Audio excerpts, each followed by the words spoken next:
I know how some of you are feeling right now.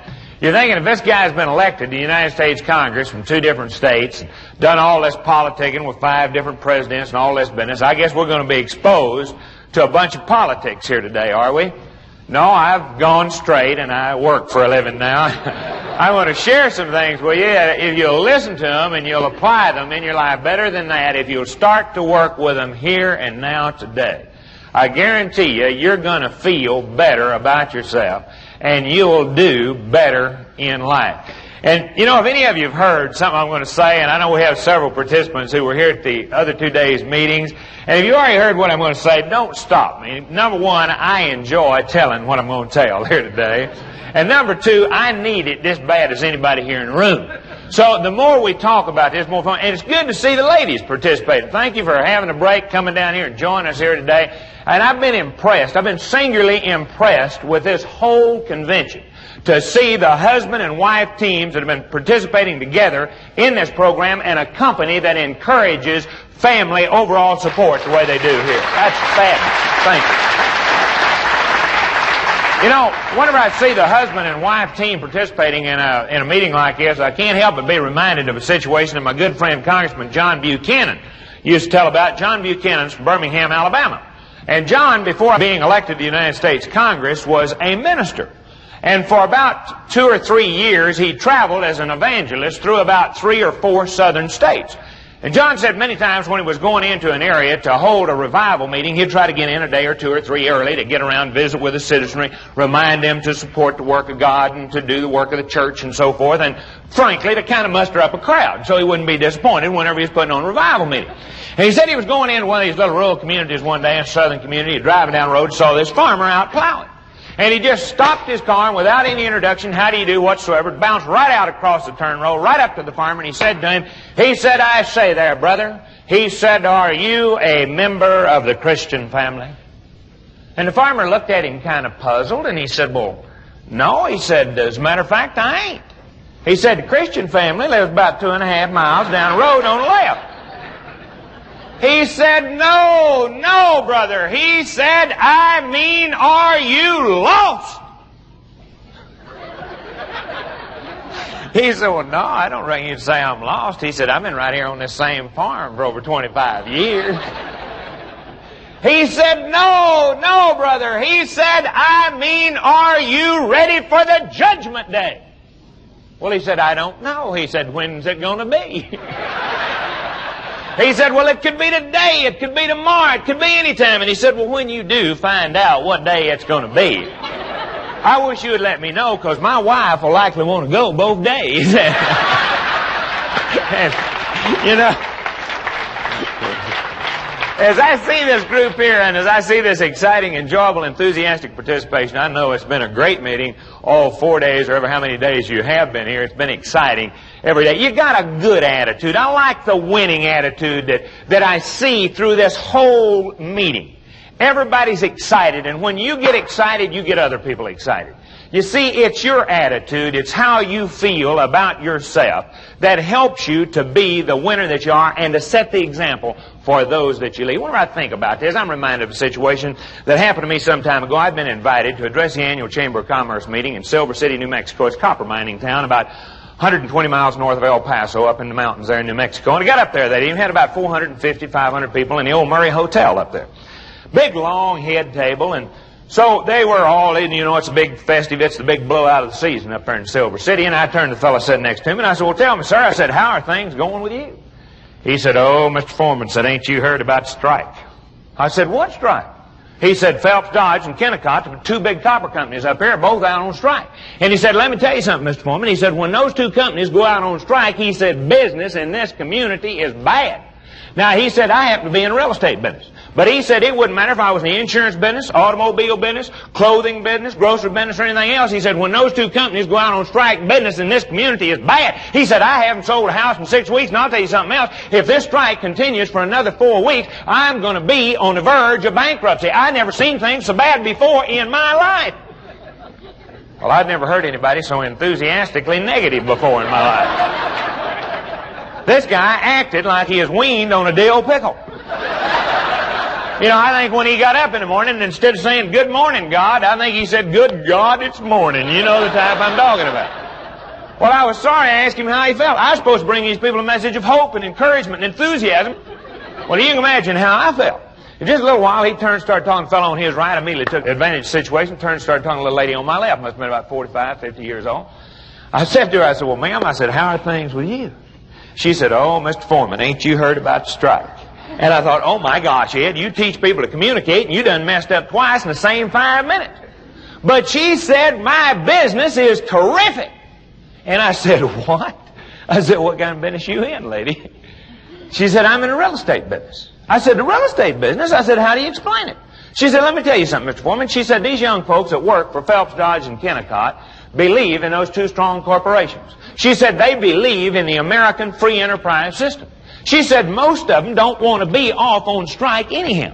And they recognize that very shortly they're going to be going back to work, and when they do, they're going to be earning increased fringe benefits." And she said a lot of those young couples are taking advantage of this time off for the husband and wife to shop together for the dream home of their choice. She said, "Will you believe that just yesterday, with one young couple, I spent 2 hours showing them one house, and they examined every square inch of that house from the attic down to the basement and bought it?" She said, "Mr. Foreman, I've sold more houses in the last 6 weeks than I had sold in the previous 6 months." And she said, "I'll tell you something else." She said, "If this strike will just continue for 4 more weeks," she said, "I'll get rich. I won't have to work for a year." So help me God, that same conversation took place at the same head table, the same night, in the same community. Let me ask you something. What was the difference between these two people? What was it? It was their attitude, exactly. It wasn't what they were selling. It wasn't where they lived. It wasn't their. It was their individual personal. And look at it this way: they're both in the same business in the same community. They both belong to the multiple listing service. You know what that means? They had identically the same houses to sell the same prospects. One's getting rich and the other's going broke, simply because of the way they saw the situation. Now that's what I'm saying to you, is that when you get excited about what you have to help other people enjoy a greater peace of mind and a greater excitement out of life, when you recognize that what you have is what they need and you're the person they need to get it from, then you're getting the right attitude and you're going to make things happen. And that's what this whole conference has impressed me with, is the good, wholesome, positive, excited attitude that you have. Sometimes people say something to me about this little bumblebee tie tack that I wear. This little bumblebee is the emblem of the company that I represent, Executive Development Systems of Dallas. You know, according to recognized aeronautical facts, because of the size and weight of his body, in proportion to his little bitty wingspan area, the bumblebee cannot fly. But the bumblebee doesn't know that. And so he goes ahead and flies anyhow. Now what we do is we teach people who think they're not supposed to be happy and healthy and successful, by developing the right, proper mental attitude and coupling that with specific identifiable purpose in their life, they can have, be, or do what they want to. We conduct a 3-day executive development training program in the hill country of Texas at a little place called Kerrville, Texas. Every other weekend we have people from throughout the United States, 17 foreign countries, 25 of the Fortune 500 companies who are represented in that class. They come in for 3 days and nights. We talk about how to have one good, happy, enjoyable, productive, successful day, one day at a time. And people say to me, "You mean you spend 3 days on how to have one good day?" That's right, because if you can learn the formula to have one good, happy, enjoyable, productive, successful day, and you do that 7 days in a row, what have you had? You've had a good, that's not too hard a question, is it? You've had a good week. Now, if you do that 52 times in a row, what have you had? You've had a good year. You notice the questions get harder as I go along, and I'm going to be testing. That's right, you've had a good year. Now, you do that over and over and over and over, you have a happy, enjoyable, successful life. But by actual survey, the majority of the people have one uptight, frustrating, by golly, get out there and deal with those dummies today type day. And they do it 7 days in a row, and they say, "Boy, it's been a rough week." Then they do that 52 times in a row, and they say, "Boy, life is dull and boring." We find that life is dull and boring primarily to dull, boring people.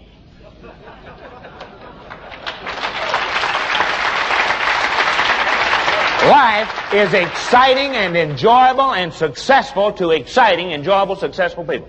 one of the greatest tragedies of life is the little boy, the little girl that says, someday when we get to be a big boy, get to be a big girl, then we're going to get married, we're going to move into that new home, and boy, we're going to be happy, and we're going to do this and this and this. And then when that happens, what do they say? Well, one of our children get here and get in school. We get this thing furnished like we want to and get that pool in the backyard. Get everything all fixed up. Boy, then we're going to be happy and we're going to have a good time. And then when that happens, what do they say? Well, whenever the children get out of school and get on their own, you know, and we get this place paid off. Boy, then we're going to be happy and we're going to do this and this and this and this. And then when that happens, what do they say? Well, when we retire, going to get that motor home. Going to travel across this great country and we're going to have an exciting time. Going to do all those things we've been wanting to do but never had time to do. And then one sad day on the way to the grave, they say, my gosh, I forgot to enjoy life. I forgot to live life while it was here. The most tragic and sad fact of life is going all the way through and failing to enjoy here and now today. So what I'm going to share with you right here and now today is the highlights of the 3-day Executive Development Successful Life Course program in which we share with people how to live one good, happy, enjoyable, productive, successful day, one day at a time. Whenever I talk about this, I'm reminded of a situation that happened in one of our classes back some time ago. We had an outstanding, dynamic gentleman by the name of Horace Ziegler, Judge Ziegler, from down Yazoo City, Mississippi. He's a brother to Zig Ziglar, the outstanding motivational trainer and speaker from Dallas. A very outstanding individual. I see several of you have heard him, and if you ever hear Zig, you'll never forget him. He's a dynamic individual. Anyhow, his brother was in the program. In fact, I'm happy to say Zig's one of our good graduates. I think that boy's done right good. But let me tell you about this. His brother was in this class, and he said, you know, Ed, whenever you talk about that good day business, he said, I'm reminded of a situation that happened to me when I was a little bitty boy. I said, bounce up here, Judge, and share it with us. He said, we'll give you a little bit of a background. He said, whenever I was 2 years old, my daddy died, and my mama was left there at home on a farm with 12 kids to raise. And I'll never forget a situation. I was the youngest of those 12 children. I'll never forget a situation that happened whenever I was 5 years old. Every morning about 5 o'clock, my mama would come in out of the room where I was asleep. She'd come up there, that little bunk. She'd put her hand on my shoulder and she'd say, son, get up. We're going to have a good time today. I'd jump up out of that little bunk and I'd go running in there in the kitchen. And I'd sit down on a little 3-legged milk stool by the wood cook stove where Mama was fixing breakfast. She'd throw a quilt around my shoulders, pour me about a half cup of coffee, about half milk. I'd sit there and sip that coffee while Mama was fixing breakfast. And the other children would be out doing the chores, milking the cows, feeding the hogs, doing things that need to be done. They'd all come back in, we'd have breakfast together, and then they'd take on off to school. But because I was too young to go to school, I'd stay there and help Mama do the work that needed to be done on the farm.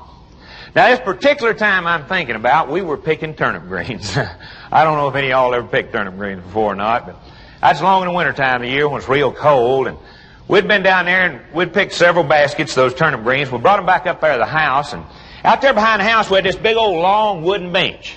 Had 3 big old wash tubs filled with water where we'd wash those turnip greens. Well, I went out there that morning to wash those turnip greens, and there was a layer of ice about 1 inch thick frozen over the top of each one of those tubs.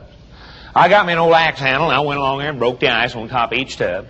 I'd get me a big old double handful of those turnip greens, and I'd dunk them down there in that first tub, and I'd wash them around, you know, and then dunk them over them off in that third tub. That old Mississippi soil is hard to get off them turnip greens. I'd pile them over on the porch. Mama'd tie them into bundles, and we'd put them into cardboard boxes, take them down to the general store, and swap them for sugar and flour and stuff we didn't raise there at home on the farm. Well, this particular morning, I was washing those turnip greens, and I looked down there at my hands, and it just seemed like a 5-year-old's hands were just so small, and my fingers were just so cold that they just turned numb. And I turned to my mother, and I said, Mama, I'm not having a good time today. And I just hurt all over. Just from the tip of my toes to the top of my head. I just black and blue and cold and hurting. And that night, whenever I went to bed, I was still miserable.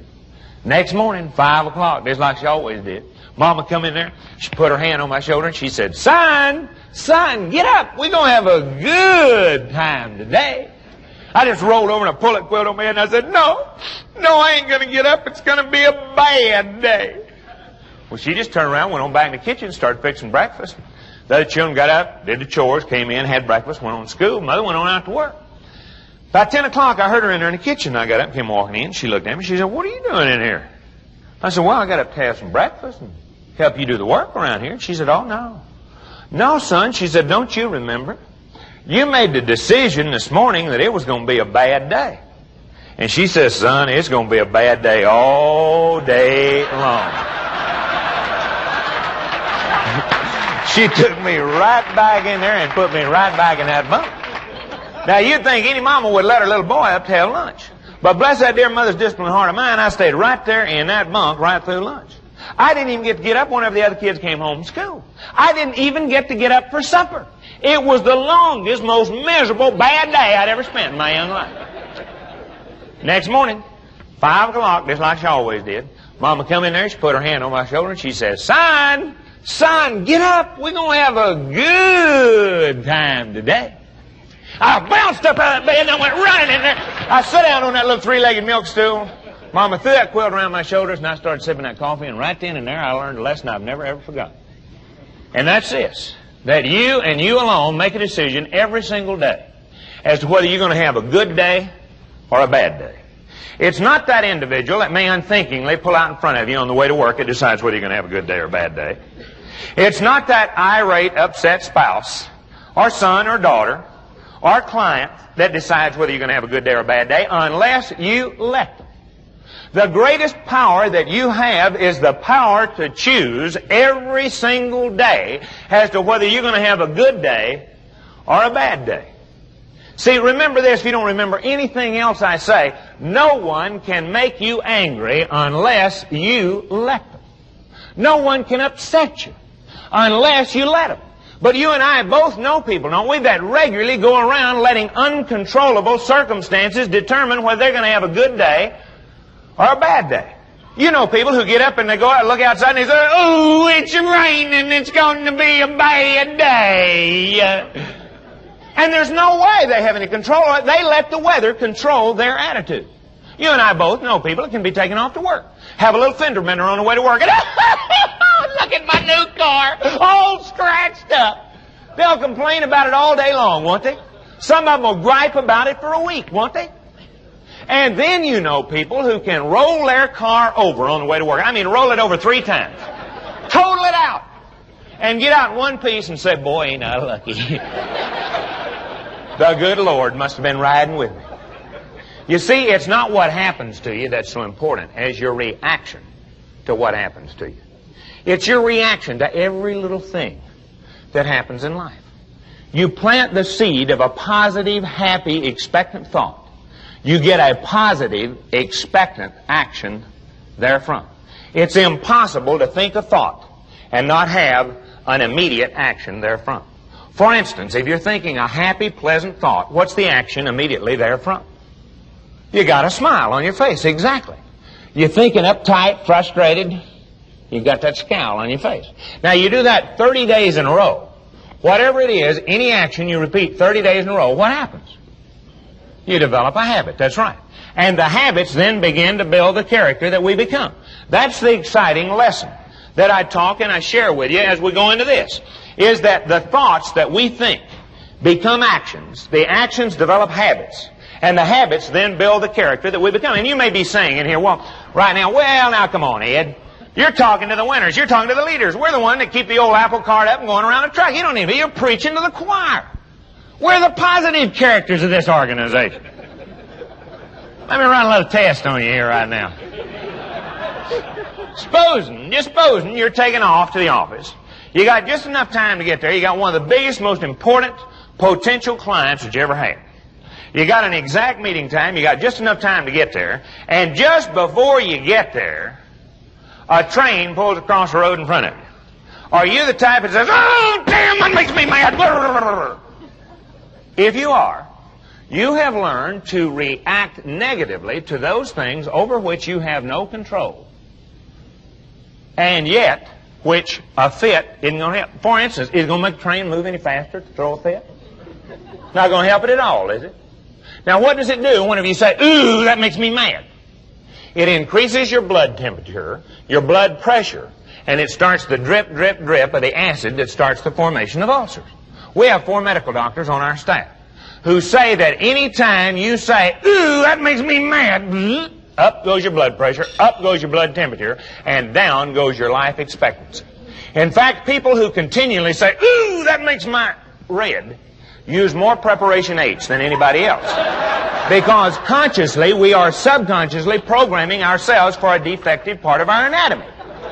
And therefore, we begin to have difficulties. So what do you do under this kind of a circumstance? Here, what you do. You've got at least 3 possible alternatives. You say, hey, I know a shorter, faster way anyhow. Now, if you know a shorter, faster way, then you take that shorter, faster way.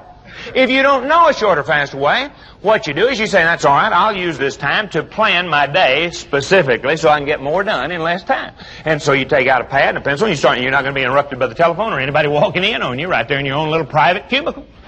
So you work out your schedule. Now, if you're already so well organized, you have your day planned, you say, hey, it's a good time for me to just relax and let go and take a little mind-controlled relaxation. So you just reach down there, turn off the ignition, lean back in the seat of your car, and just relax from the tip of your toes to the top of your head and take a mind-controlled relaxation, letting go of all anxiety, frustration, and worry, and just replenishing yourself with energy.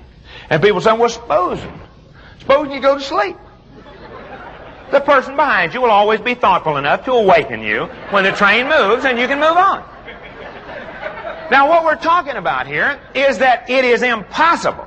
It is impossible for you to think a thought that does not immediately become an action. Anytime we are finding out, anytime any thought of illness begins to come about, we begin to secrete the hormones into our body that begins to accelerate to bring about that.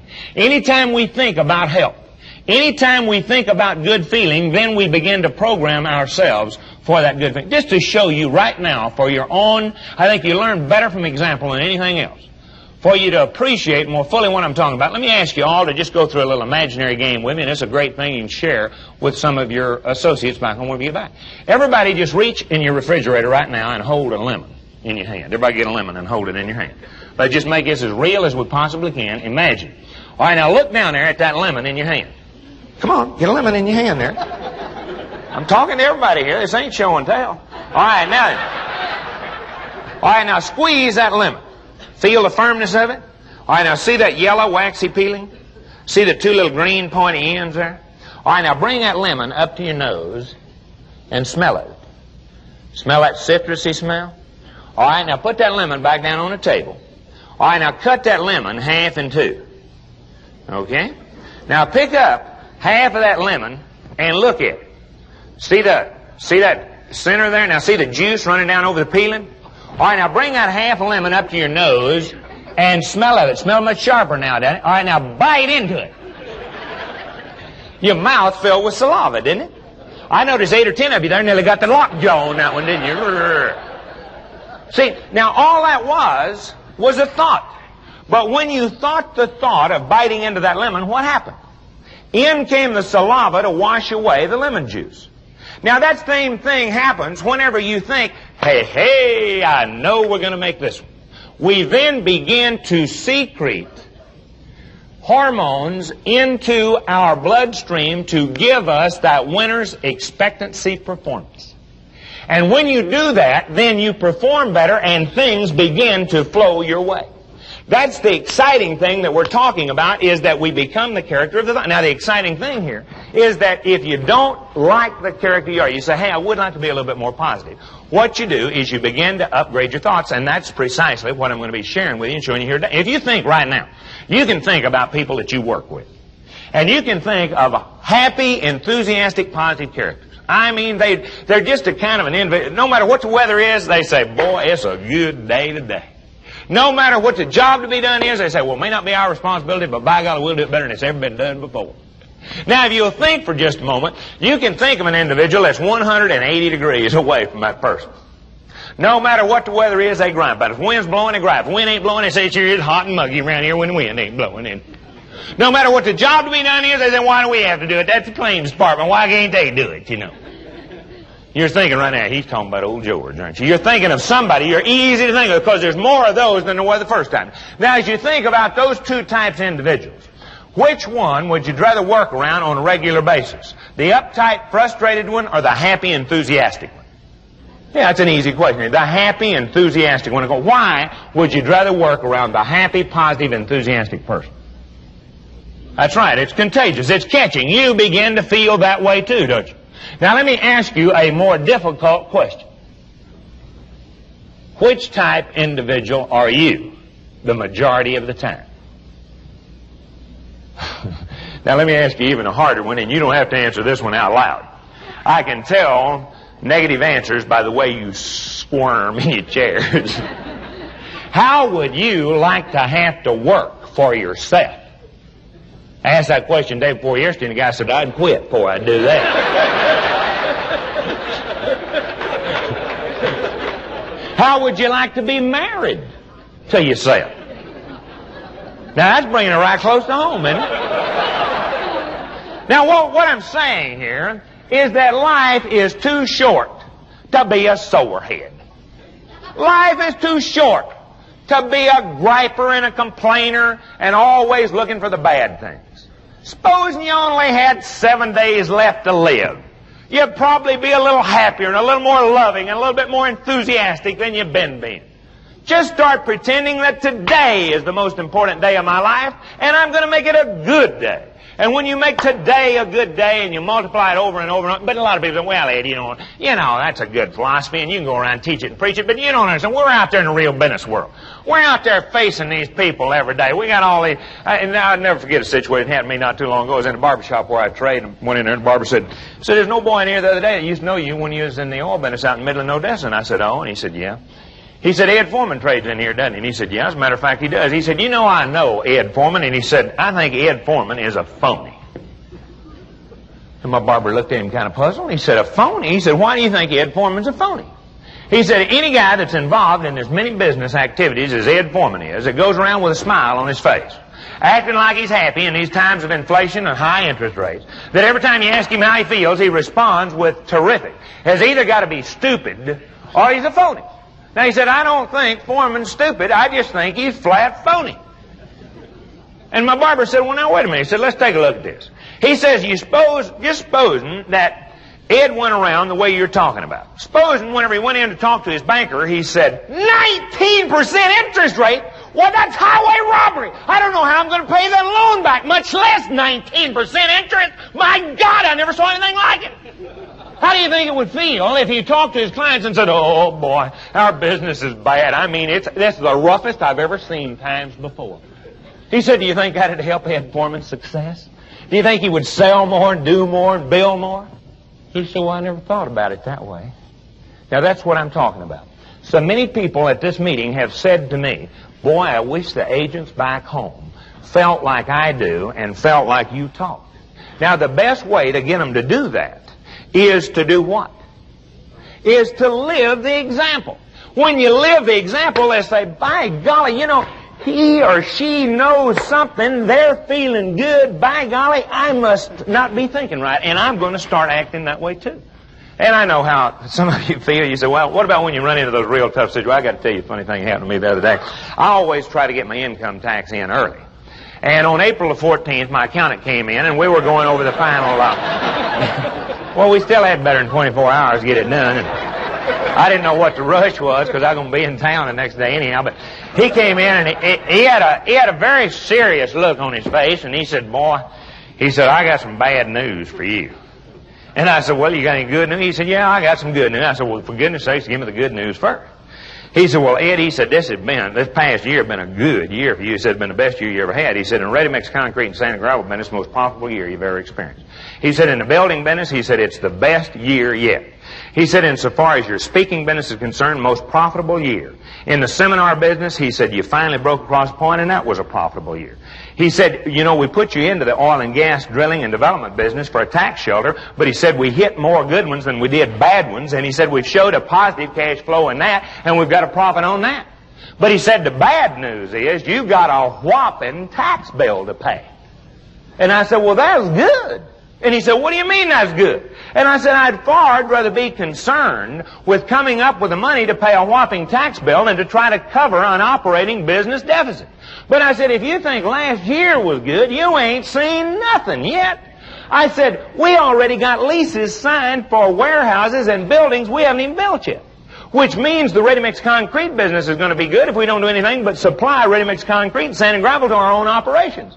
And insofar as the oil and gas business is concerned, we've got 6 prospects that are better than the best producer that we drilled last year. In speaking, we're now turning down 2 speaking invitations for every one that we take. In the seminar business, we have already better than 2/3 filled every seminar that we're going to hold for the next 12 months. He said, man, that is terrific. He said, I never saw anything like it. But he said, what about the recession?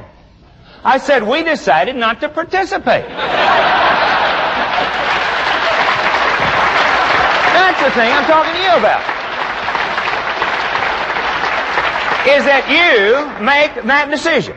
Y'all are a good group, and I like a group that gets excited and turned on. It makes, anytime you got a group that gets excited and turned on, it's just like a customer gets excited, you get excited, don't you? I share things we hadn't even intended to share with you. But I'm reminded, you know, the important thing here is that you really are the barometer. You are the one that sets the pace in your community. You are the lead person that decides whether that community is going to be alive and vibrant, whether business is going to be good or whether it's going to be bad. You know, whenever I talk about this, I'm reminded of a good story that my friend Paul Harvey shared back some time ago. You may have heard it. If you have, don't stop me. It's a good story anyhow, and we'll all hear it again. He was telling about the young artist that had just received a commissioning to paint a portrait of a local builder. And he was so excited, feeling so good. It was the first major commissioning that he'd ever received. And so he went down to this little sidewalk cafe, all turned on. He bought a bottle of wine, and he was drinking that wine, celebrating the commissioning that he had received to paint this portrait. And while he was sitting there, drinking the wine, he looked over in his chair about 10 foot away, and there was a newspaper laying there with the headlines face up. It said, "Hard times are coming." And the more he looked at it, the more he thought about it, the more uptight, the more frustrated, the more worried he became. And so the restaurant owner came by in a moment. He said, "Shall I get you another bottle of wine or maybe some crumpets?" He said, "No." He said, "Bring my check. I must go." He said, "Is something wrong?" He said, "Hard times are coming, and it's no time for me to be frivolously spending my time sitting here drinking wine." He said, "I got to go get to work." So he left, and the restaurant owner got to thinking about it. Hard times are coming. And the more he thought about it, the more uptight, the more frustrated he became. And so he went over and picked up the phone. He called his wife, and he said, "Sweetheart," he said, "you know that new dress that you've ordered for the annual Chamber of Commerce banquet?"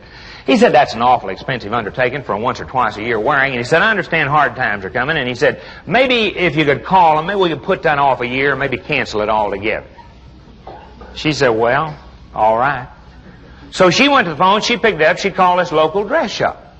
She said, "I certainly hate to call you about this. I know you've measured me up for that beautiful new dress, you've ordered material, but my husband, the restaurant owner, says that hard times are coming, and we need to pull in our purse strings, need to be a little bit more frugal, and I'm going to have to put off at least a year and maybe cancel altogether the order on that beautiful new dress that you're making up for me." And they said, "Well, certainly hate to hear it, but we understand."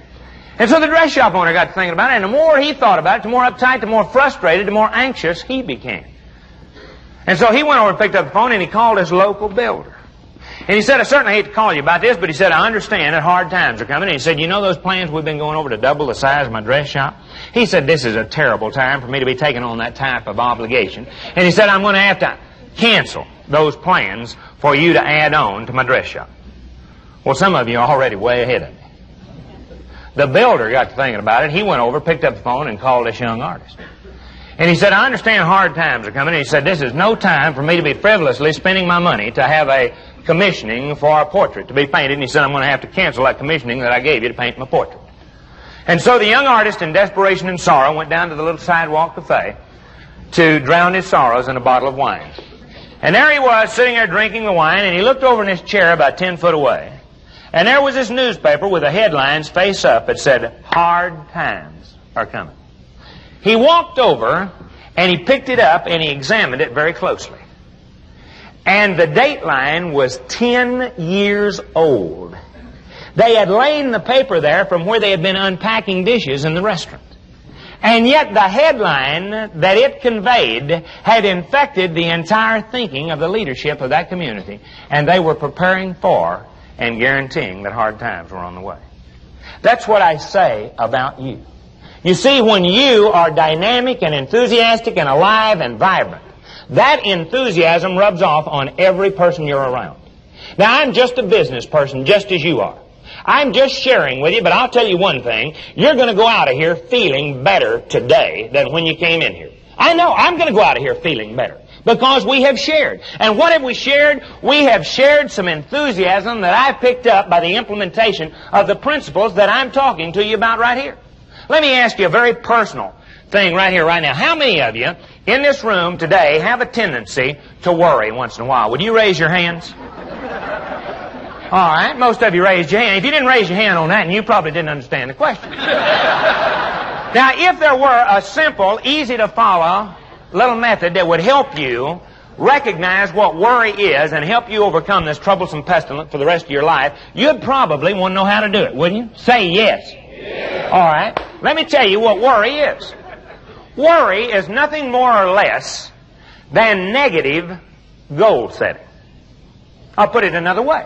Worry is nothing more or less than vividly thinking about what you don't want to happen. It's the misuse of your imagination.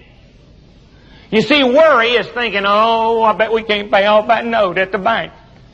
Or if you're a banker, thinking, oh, I bet they can't pay off that loan. I made them. Worry is thinking, oh, I bet little Johnny or Mary flunk out of school. And what happens? It begins to knot up your gut, doesn't it?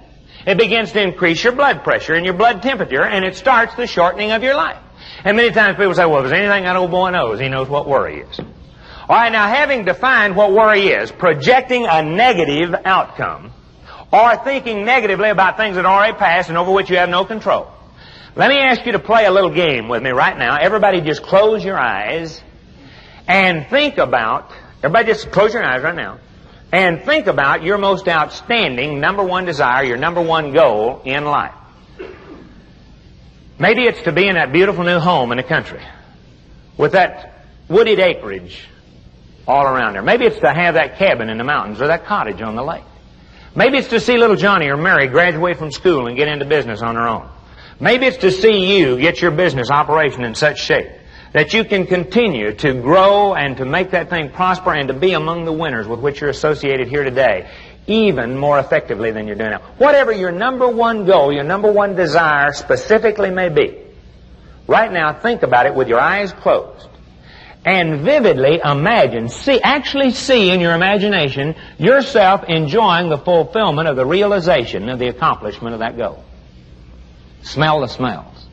Hear the sounds. Feel the feelings. Isn't that a wonderful feeling that you feel right now? There's a tingling goes up your spine as you just see yourself enjoying the fulfillment of the realization of that goal. You can all open your eyes right now. You know, if you could be up here in front and you'd look around this group, you know what you'd see? That's right. You'd see a lot of great big smiles.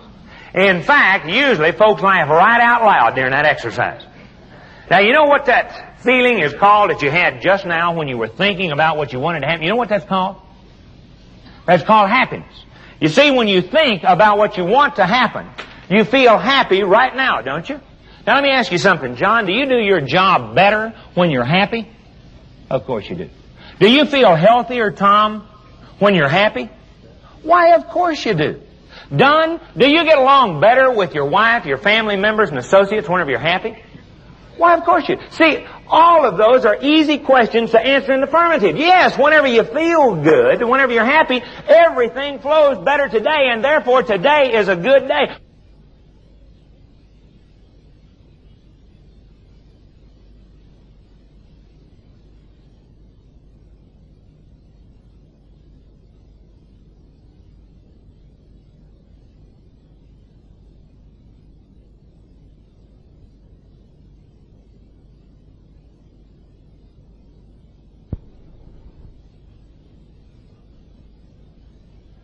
When you're thinking about what you want to happen, you feel happy and therefore you perform better today. But let me tell you the second more important benefit. When you think about what you want to happen, you are projecting upon the screen of your subconscious mind a vivid image of what you want to happen. And we are just like target-guided missiles. We have within us the subconscious that begins to program us toward the realization of that we hold in the target of our subconscious mind. So that's why the happy, enthusiastic, vibrant person says, boy, I just know we're going to get this contract, and when we do, watch our flame. You see them a year later, and they say, hoo-hoo, we got 3 that was better than that. Look where we're going now. You see that individual says, I bet we lose our shirts on this one. They've always had high claims anyhow. And you know how we have to cut prizes to get it. You see them a year later and they say, oh, I don't even work over there anymore. I'm pumping gas at the corner service station down here in the day and working the docks at night. Why? Because what you hold in your subconscious mind, what you vividly image and hold in your mind begins to become the reality. When you see your subconscious mind cannot tell the difference between a vividly imagined happening and an actual happening. It's like a computer, and if any of you know anything about computers, you know what GIGO means. What does GIGO mean? That's right. Garbage in, garbage out. Good in, good out. So what you put in there begins to program you toward. If I were to ask you the question right now, what do you think is the most powerful? Your imagination or your willpower? Your imagination must be 10, maybe 20 times as powerful as your willpower. What you think, I don't care what your willpower is, what you think about day in and day out. How you see yourself is where you're going to be. Let me give you a little example of it. Supposing I were to take a 4-inch thick timber, 12 inches wide, 20 foot long, and put it right down here on the floor, right here. Put a $100 bill right down there, and I'd say to you, Laurie, come up here and walk from one end of this 4 by 12, 20 foot long, down to the other end, and you can have that $100 bill. Could you do that all right? He hadn't any doubt in that girl's mind about that. Look at that smile on her face. She said, you just try me out. In fact, can't you see her? She'd bounce right up here. She'd go right down that 4 by 12, pick up that $100 bill, and the likelihood is she'd come right back down here, do a little curtsy, and go all the way back. She'd cross it twice, wouldn't she? Now, supposing, Laurie, I took that same 4 by 12, 20 foot long, put it up here between two 20-story buildings. Put one end on this building, one end on this building, put the $100 bill over here, and I said to you, Laurie, walk from one end of the 4 by 12 over to the other. Are you likely to do it? Any doubt in your mind you wouldn't do it. Now, why wouldn't you do it, Laurie? Yeah. You'd see yourself falling, wouldn't you? And what's likely to happen to her? Ah! Splat, isn't it? She would vividly see herself falling. And that's exactly what would happen. Now, when it was here on the floor, in her most negative imagination, she could not imagine herself falling. She sees herself very comfortably going right across it, picking up the $100 bill and coming back. Yeah, when it's up there, she sees failure. Let me ask you this. How do you see yourself, health-wise? Do you see yourself as a dynamic, healthy, vibrant individual? How do you see yourself family-wise? As a loving husband or wife and parent? How do you see yourself business-wise? As an understanding, exciting, enthusiastic example that not only tells and sells but lives what you teach? You tell me how you see yourself, and I'll tell you how you'll be a year from now. 2 years from now, 3 years from now, 5 years from now. That's been another thing that's impressed me as I listened to Al up here this morning. As I listen to all the speakers, is that you not only talk, but you live integrity. You live honesty. You live giving and getting in this company. And that's an exciting thing that I've found in business, is that always delivering the maximum for what you receive always pays off in the long run. Always seeing yourself as a respected leader in your community brings about the respect that you see in yourself. Now, any time in the future you find yourself being knotted up with anxiety and frustration and worry, here's what I urge you to do. Just stop yourself and say, hey, now wait a minute. Is that what I want to happen? And the likelihood is you're going to say, well, certainly not. That isn't what I want to happen. So immediately you say to yourself, what is it I want to happen? And immediately you capture in your mind a vivid image of what you want to happen, and therefore you begin to feel good right then, don't you? And you begin to propel yourself toward the realization of it. See, people have a tendency to say, I feel bad or I feel good, don't they? Have you heard people, you hear them every day saying, well, I don't feel very good. I feel bad. Now start remembering this. Anytime you say, I feel bad, say, uh-oh, cancel, cancel. What I mean is, I'm thinking bad. See, what we think is what goes to the gut that makes us feel. So what you do is you upgrade your thinking, therefore you upgrade your feeling and your actions, your habits and your character. That's the exciting thing that begins to happen here, and I'm going to show you precisely, exactly, not philosophy and not theory, how to make that happen. If there were one exciting, enjoyable little 1, 2, 3, 4, 5, 6, 7-step formula that would guarantee that you would have a better month this coming month than you had last month, that would guarantee beyond a doubt you'd have a healthier, happier, more enjoyable, prosperous year this coming year than you had last year, you'd probably want to know how to do it, wouldn't you? Say yes. All right, let me show you how to do it. You know that every day life comes to you something like this. Is Bob Harris, are you here? You done so good yesterday. I want you to see us. It still comes to me and says, hello there, Bob. Here's the menu for the day. It says this to you, Bill, Jim, Don, Al, every one of you. Here's life's daily menu. Now, you get to choose which side of the menu you're going to take. Now, you can have either a terrific, happy, enjoyable, productive day, or if you want to, it's going to be an uptight, frustrating, get out there and deal with those dodos today type day. You get to choose the side of the menu that you're going to have. Now, if you say, well, by golly, Ed, yeah, hard, you bounce right out of that bed just as soon as that clock sounds. And if you wake up to an electronic rooster, I urge you to get you one of those little soft-toned chime, chirpy chirp, sounds like a loud cricket, you know, or get you an all-FM music radio station so that you can wake up to something soft and pleasant rather than a loud clang, clang, clang like a shovel beating on a dishpan fire alarm that bang, bang, bang, bang, brings you out of bed mad. So, and just as soon as that sounds, right then, you just reach around, grab yourself by the neck, and jerk yourself right out of that bed. Don't lay there in bed. You get right out of that bed, and the very first thing you do is you read something inspirational. And I don't mean the newspaper. I mean you pick up something like The Power of Positive Thinking by Norman Vincent Peale, or something like Psycho-Cybernetics by Maxwell Maltz, or Stand Up, Speak Out and Win by Ed Foreman, or a lot of other good books that are on the market today. And a lot of people say, well, the first thing I do whenever I get up in the morning is I go running in there to the toilet. Well, fine, take a good book in there with you and start reading it. Because if you don't, you know what you're going to be doing? You're going to be sitting in there thinking, oh, no, I got to do this. Oh, no, I got to do that. Aren't you? That's right. So immediately you start putting positive, uplifting thoughts in your mind. Have you ever noticed this? That whenever you first awaken in the morning, that if you hear a tune on the radio or you read a headline, you'll hum that tune all day long, or you'll think about that headline all day long? One of the things that we teach and talk about in our 3-day Successful Life course, and that we cover in our Laughing, Loving, and Living Your Way to the Good Life 8-hour, 8-cassette tape album, is that when you first awaken in the morning, you are at the alpha level of your subconscious mind, at about 10.5 brainwave cycles per second. Whatever you see, think, or hear during the next few minutes, about 10 to 15, maybe a maximum of 20 minutes, during that time is going to go into your subconscious mind and begins to program you through the day. So if you will read immediately positive motivational uplifting material or a positive motivational uplifting, listen to a good tape. And as you begin to put that information into your mind, it begins to program you more positively during that first 10 to 15 minutes. Then what you do is you slip on some comfortable clothes and you go out and you watch the world begin to wake up to a new day. And a lot of people say, well, supposing it's dark. Supposing it's raining. We've never had the booger man get anybody in the dark. We've never had anybody melt in the rain.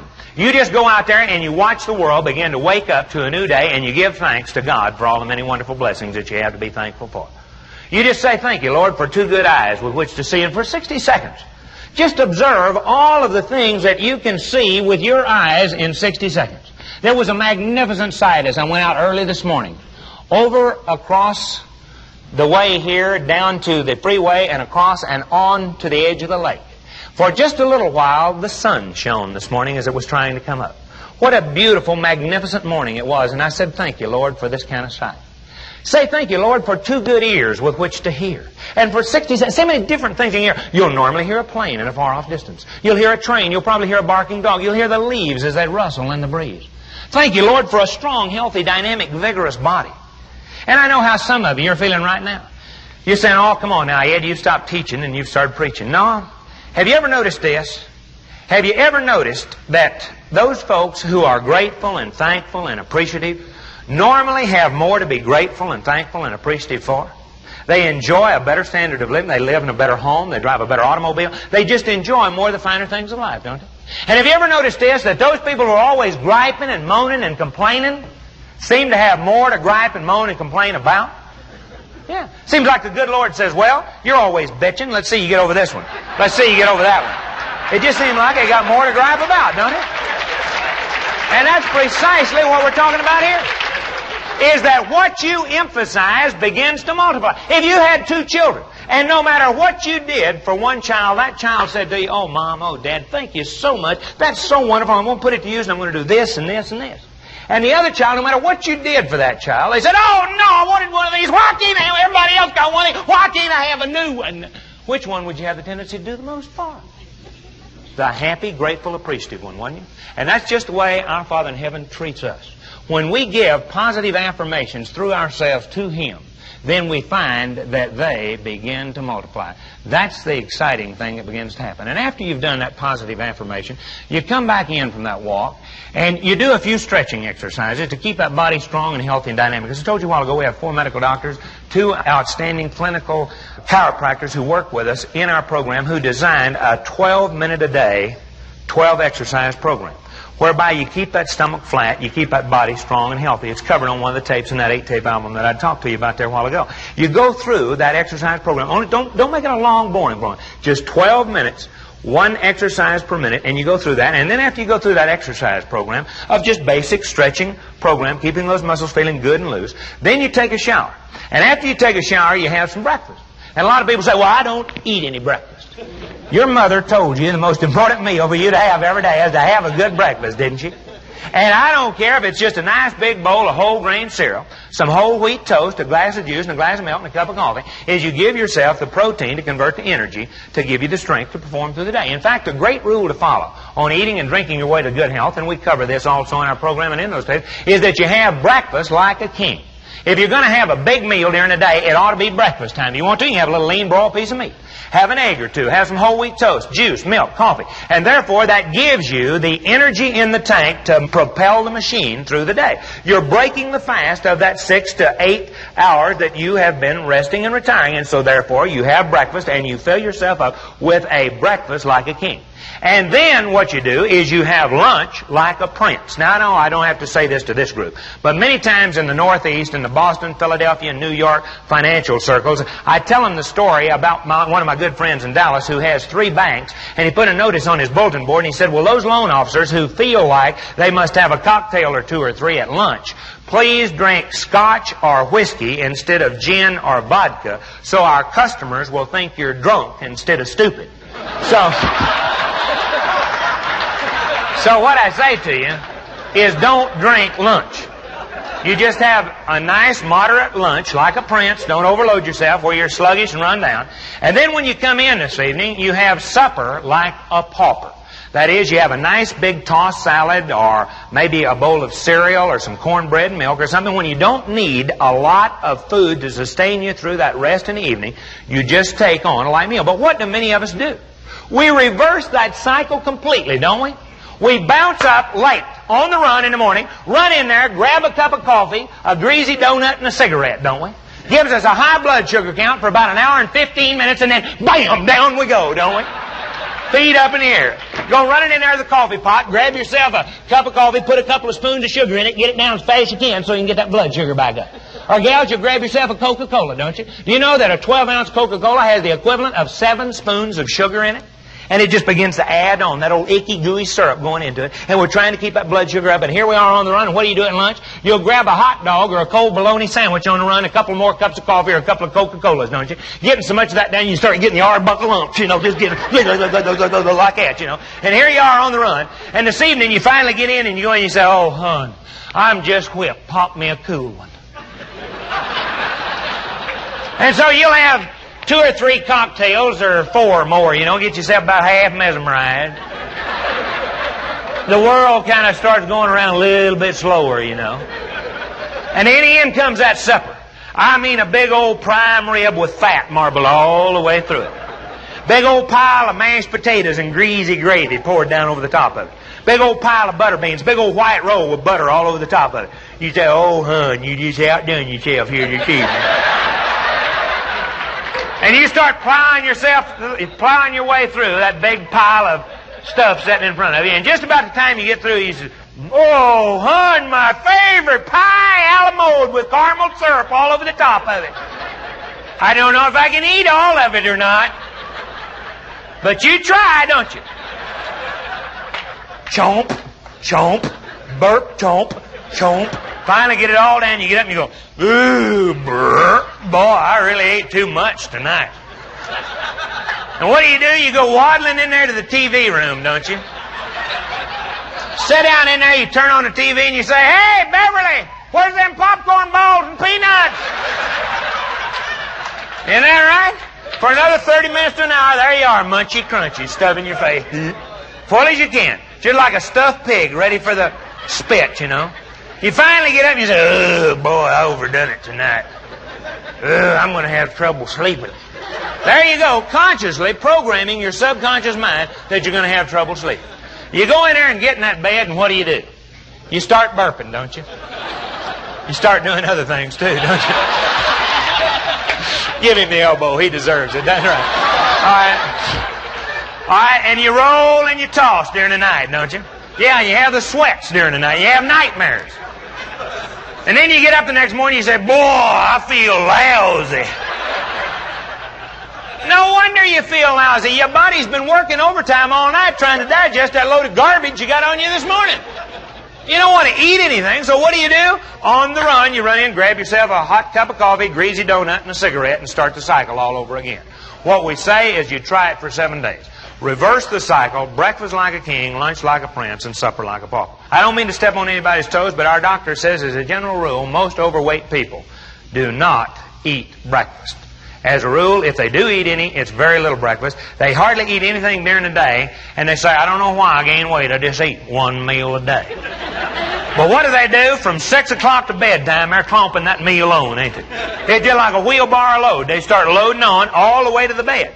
And here's what happens. This is not the medical terminology that they use. But they say what happens is we've been starving ourselves all this time. We start taking that food on at 6 o'clock just before bedtime and all the way to bedtime. And the enzymes down in here say, hey, gang, here comes some food. Better store all you can. No telling when we'll get any more. And so it starts storing it on as fat, and we store more than we're going to burn off the next day. And it just starts getting bigger and bigger and bigger and bigger. I know. I'm telling you what has happened to me. Do you know that 3 years ago I weighed 238 pounds? It was all I could do to run up 3 flights of stairs. I mean, I thought the big one was coming on whenever I got up there, you know. I started following the simple little program that we talk about in that 8-tape album, Laughing, Loving, Living Your Way the Good Life, doing the things with eating foods, breakfast like a king, lunch like a prince, supper like a pauper, and doing the 12-minute-a-day exercises, and in less than a year I was down to 190 pounds, the same as I weighed whenever I played college football. The exciting thing about it is that, you know, it's just little things. I used to, anytime I got feeling a little low, what I'd do, I'd run grab a Coca-Cola and a package of M&Ms. I said that'd give me energy, you know, it perked me up. I became an M&M-aholic. I mean, I had them hidden in the glove compartment of my car. Anybody say no to me, I'd run grab a package of M&Ms, you know, chug a lug of Coke, you know. You know how you didn't want to get yourself perked. I had them in my desk drawer. Kids would come in, they'd sneak in there and steal them out of my desk drawer, you know. The worst came whenever I started hiding some in the cabinet in the bathroom. I mean, that was really, I knew I would gone beyond. But do you know, I don't even like M&Ms anymore. I don't like chocolates, don't like Coke. And it takes you about 7 days to begin to get yourself programmed. If you want an in-between meal snack, have an orange, have an apple. Have some kind of fructose pickup so that you're not putting on that sugar storage. Now, I didn't mean to get off on a tangent on that, but I think it'll be one of the most exciting things that'll help you begin to feel better. If you feel better, then you think better, you feel better, and you begin to perform and do better. All right, now then, once you finish that good breakfast, and that's what got us off on that tangent, you take a leisurely drive to work. Now, the reason you can take a leisurely drive to work is because you don't have to get in that 13-minute late rat race. You got up early. And whenever you get down there to the office, you go in, put a smile on your face. Act like you're happy to be alive. They say, yoo-hoo, boy, that Bob feels good today. Woo, that Jim feels good today. That John, so everybody else feels good, don't they? And that feeling goes throughout the entire organization. And then in comes that sore head, and he says, John, I thought you said you're going to get this done, you're going to do this, and then you're like a big old hot air balloon going like that, too. You say, now, wait a minute. When did you call in about that? Who'd you talk to? Where'd you want it delivered? You go through the 6 honest serving men of clear communications, and that's an even more exciting session than this. I got some really good ones I'd like to share with you, but I don't have time. Here's one. You go through the when, where, who. I hope I get to come back. I'll give you one that's even gooder than this, and it'll even mean more. But what you do is you go through the when, where, who, what, how, and why. And pretty soon, all the hot air's escapement is hanging there limp like that, ain't it? And they go out there and they say, you know what, John ain't half bad. But who was the real winner in that situation? It was John, wasn't it? Because he did not let that situation control him. He raised that situation to his positive creative level. And that's what positive thinking is all about. It's not thinking that you just look at the world through rose-colored glasses, that everything's always going to go your way. You're going to run into some tough difficulties, but don't let them pull you down into the gutter with them. You pick them up to your creative positive level and make things happen the way you want to.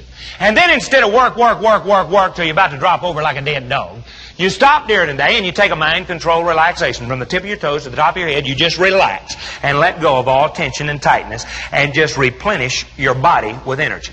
One of the tapes that we have in that album is called the MCR, Mind Control Relaxation, where we show you in 15 minutes how to get the equivalent of a 2-hour relaxing nap. And even if you have to go get in your automobile out in the parking lot to do it, even if you have to hide in a supply closet and lock the door, you take that mind control relaxation.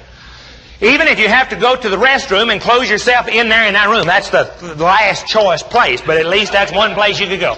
You relax and let go for about 10 to 15 minutes. And then this evening you take a leisurely drive home, and whenever you get in, your sweetheart is going to say to you, honey, what kind of a day did you have? And you're going to say, honey, I had a terrific day because you deliberately chose that side of the menu and you made it happen. Now let me show you how you can actually, there wouldn't be a person in this room that would choose the other side of the menu, but let me show you how better than half of the people out there in the real world make the terrible side of the menu their day every day.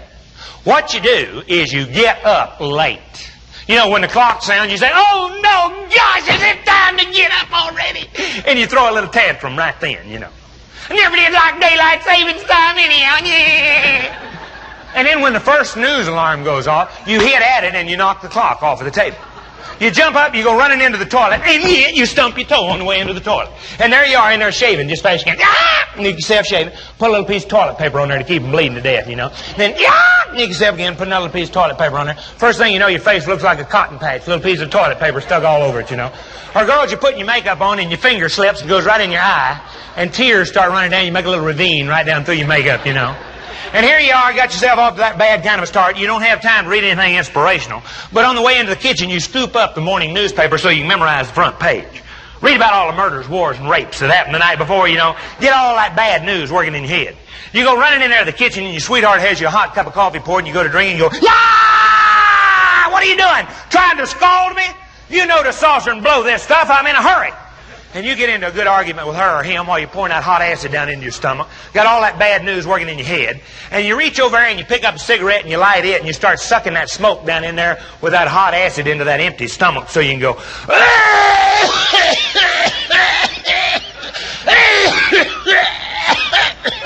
you know, get that film right off the bottom of your gut, you know. In fact, I don't know why you don't just run out there in the driveway and kneel down behind your car and put your lips right over the tailpipe and just start sucking that right into your lungs.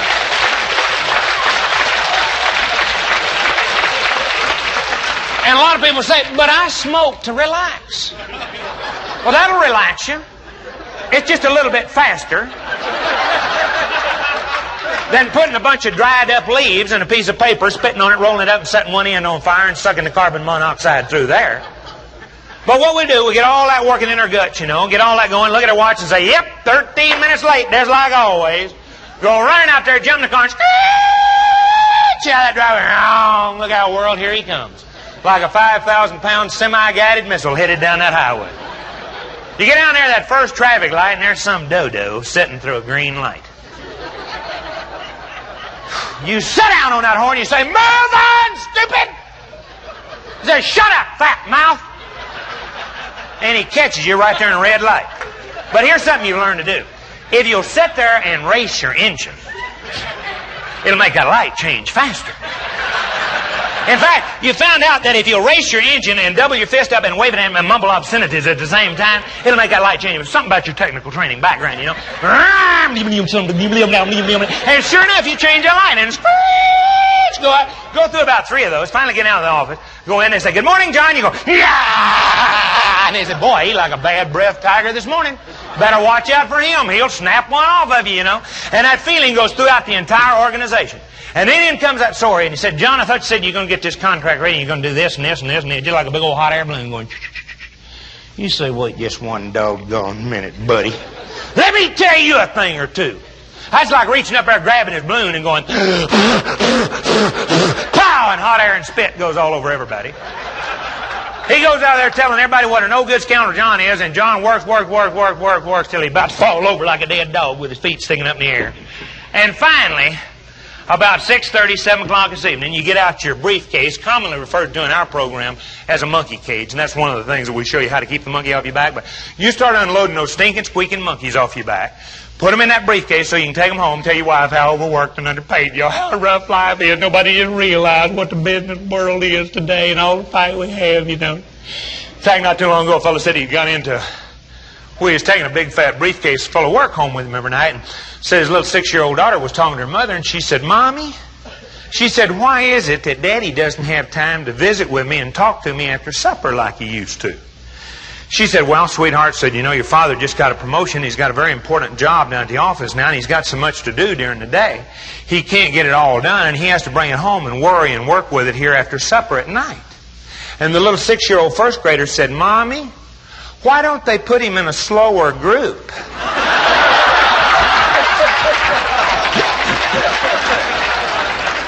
Now, if you're getting into the habit of taking a great big fat stinking briefcase full of monkeys home with you every night, you might take a lesson from that. But what we have a tendency to do, we throw that in the back seat of the car, get down to the first traffic light, and there's that same dodo you followed to work this morning. You go through about 3 lights, you finally get home, and your sweetheart says to you, John, what kind of a day did you have today? And you tell her. And it gets worse from there on. Now, given that kind of a choice, which side of the menu would you take? Which side would you take, John? Yeah, he says he'd take the terrific side. Now, if I went around here today and I asked each one of you to stand and publicly identify the side of the menu that you'd take, chances are every single one of you in here would say, well, of course, Ed, I'd take the terrific side. Any intelligent person would. But do you know that better than half of the people out there in the real world, full well knowing that if they get up late, grab a cup of coffee, a greasy donut, and a cigarette on the run, they're going to have a bad day. They do it day after day after day after day because they've developed the habit of doing it. You know the type I'm talking about. They say, I don't get ulcers, I give them mothers. You know the type. Now, if there were a way that every person that you would meet could help you be reminded of this little daily menu, and therefore choose and have a good day every day, you'd want to know how to do it, wouldn't you? Say yeah. All right, people come up to you and they say to you, good morning, how are you? And what's the normal sidewalk response to that common everyday question? That's right. Fine, how are you? We got 2 recordings in us. One of them says, good morning, how are you? And the other says, fine, how are you? Heard it all up and down the halls out here this morning, you know. You see a guy walking along, he says, my wife died last night, and the other says, fine, how are you? You know. They don't pay a bit of attention in the world to you. Now, I'm not talking about that 50% and below. You say, good morning, how are you? And they say, woo, man, I got one of them old Southern Comfort headaches this morning. Or old ruptures poking out. Let me show you how bad it is here. I'm not talking about that 50% below that start unloading about how bad they feel. I'm talking about that 50% above that say, fine, how are you? From now on, anytime, anywhere, anybody says to you, good morning, how are you? Good afternoon, how are you? Good day, how are you? You're just going to automatically see that they're holding this menu right up in front of them, right on their forehead, just like this. And they're saying, good morning, which side of the menu will you take? And you're going to respond with one single word. And the word is terrific. Terrific. And a lot of people say to me, oh, come on now, Ed. You mean to tell me that little cheerleading cliche is going to help me have a good day? That is precisely what I mean. And let me tell you the psychology and explain it to you, the psychology behind this. You see, your conscious mind is like the captain on the bridge of a ship. The captain looks out across the horizon and he says, all clear, full steam ahead. And the men down in the engine room sock the power to it and it's full steam ahead. They never do say, I wonder if the captain's got a hangover. Maybe it ought to be about 30 degrees left and about half steam. They automatically implement the orders that are called to it from the bridge. And so does your subconscious mind begin to implement the orders that you consciously give it when you awaken every morning. If you get up in the morning and you say, aha, what a beautiful morning. Look at that magnificent sunrise. Smell the crispness of the morning air. It just begins to program you for that kind of a positive good day. If you get up in the morning and you say, boy, it's going to be a tough booger today. It says, fine, stump toe on way to toilet. Nick self-shaving, burn self with coffee. Have dummies, stop in front of green light. It just begins to program you for that kind of a day. And a lot of people say to me, oh, come on now, Ed. You mean to tell me that you feel terrific every single day? Why, certainly not. But I always tell myself I do. And pretty soon, I do. That's the exciting thing that I'm talking about here. It's the as-if principle. You act as if you're happy. You act as if you're healthy. You act as if you're successful, and pretty soon you begin to become that way. Not too long ago, I had a business executive, one of the major leaders of one company that we'd been doing some work for, and he said, now come on, Foreman.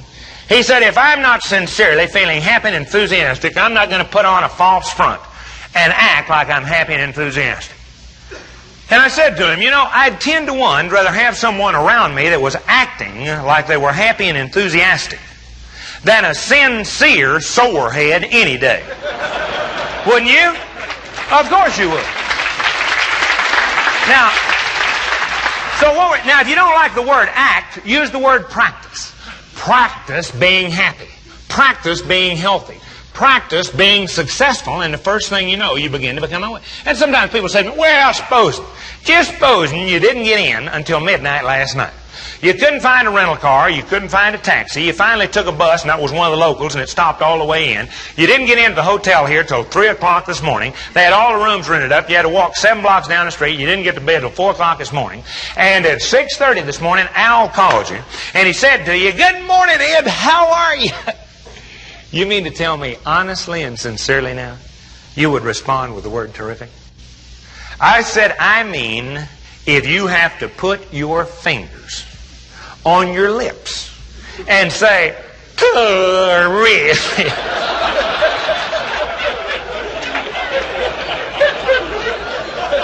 You do it. Because the men down in the engine room can't see what the captain's having to do up here.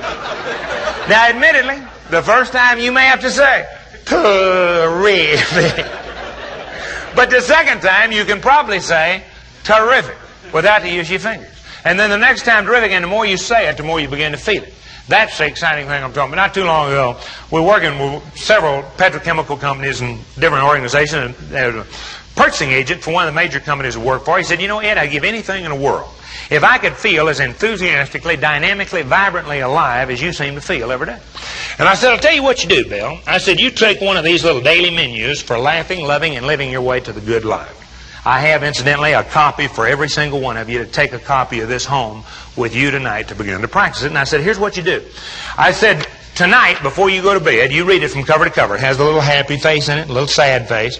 You read it, you think about what it says, take about 8 to 10 minutes, and tomorrow morning, the very first thing, whenever you get up, you read it from cover to cover and think about what it says, and you do that. You read it for the next 30 days, every morning and every night. And every time somebody says to you, good morning, good afternoon, how are you, respond with the word terrific. What will happen is at the end of 30 days, you will have developed the habit of responding that way, whether you feel that way or not. How many of you in here, if you felt by taking a copy of this little daily menu, and for just the next 30 days, you would read it, you'd follow it, you'd implement it, it would help you. Would you raise your hands? Well, congratulations. That looks like all the way around the room. He said, Ed, if that's what it takes, that's what it'll do. Now remember, take it and read it tonight and think about it before you go to bed. Tomorrow morning, very first thing, whenever you get up, you read. Yeah, even if you go running in there to the toilet, you take this in there with you and you read it. Now remember, use it only for reading purposes. Now, you read it, and you think about it, and you apply it. I guarantee you what you'll do is you'll develop the habit of responding that way. Well, I didn't see him for about 3 months, and I saw him one day, and he had this smile on his face from ear to ear. I mean, he was just beaming all over, and I said, well, tell me how that's working. He said, let me tell you what happened. He said, for 45 days, Ed, he said, I read and followed that little daily menu every night and every morning. He said, I listened to the Laughing, Loving, Living Your Way to the Good Life cassette album.